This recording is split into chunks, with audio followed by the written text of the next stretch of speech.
concern today in America is whether or not we should support the war effort or, the war on terror, or not. Whether we should call for our troops to come home, call for peace. But what is becoming an issue is that people are stopped saying we don't support the war, and they're starting to not support the troops fighting the war. That's what we'll talk about today. George Washington, on notablequotes.com, is said to have said, "Nothing is a greater stranger to my breast, or a sin that my soul more abhors, than that black and detestable one, ingratitude." Now, today I would like to speak to you about why Americans should support their troops. 1. It increases the morale of the soldiers. 2.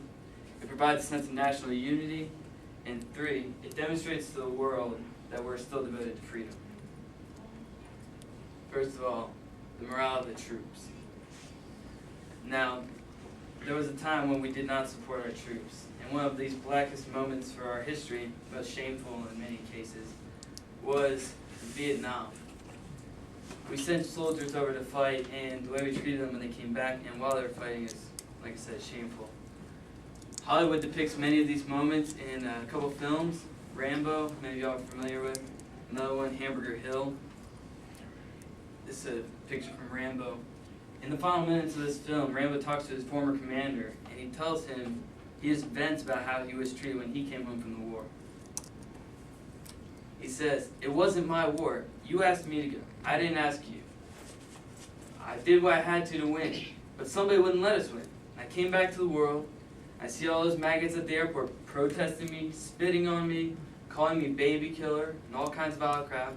And who are they to protest me? Unless they've been me, they've been there, and know what the hell they're talking about." He's kind of passionate.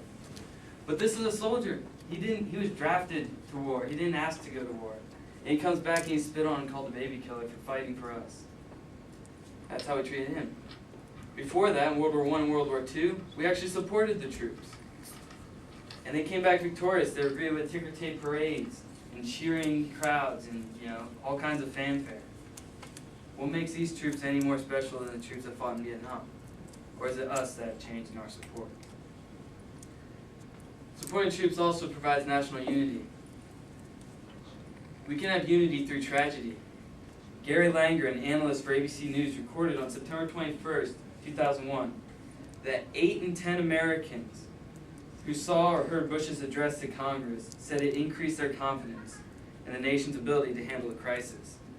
Approval of his response was at 91%. Most, albeit not all, favor his specific cause.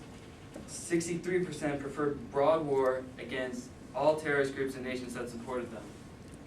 And most of the ones who didn't fall into the 63% wanted war, but just against those who attacked us. Another tragedy that united us was Pearl Harbor. This led us into World War II. And how did civilians respond to this? They started buying war bonds. Now, on USHistory.com, it said that even though the bonds offered a rate of return below the market value, it represented a moral and financial stake in the war effort. And the citizens were willing to do that to support their troops. Lastly, our devotion to freedom.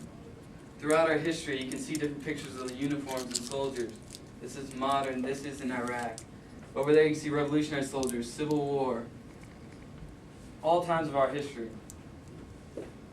We fought for freedom for over 200 years now.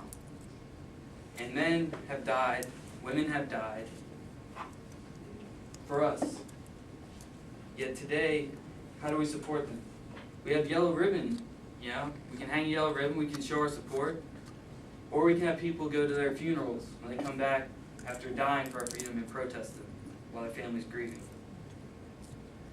Our founding fathers, over here in the Connecticut, their website, ct.gov, the official site for the state of Connecticut. Their hero, Nathan Hale, is quoted as saying, "I regret that I have but one life to give for my country." Patrick Henry, "Give me liberty or give me death." What was so different about these Americans that they were willing to sacrifice what they had everything they had for us. These are the signers of the Declaration of Independence, all their signatures. Now, many people don't know the fates of these men. 5 of them were captured by the British, tortured, and killed. 12 of them had their homes ransacked and burned. 2 of them had their sons killed in war. 2 more had their sons captured. 9 of them died themselves from wounds or hardships of war. These men that started our country did not start it so we could have a nice car, a nice house, a more expensive steak. They started so we could be free. So I ask you now to support your troops who are trying to keep you free, no matter how they come home.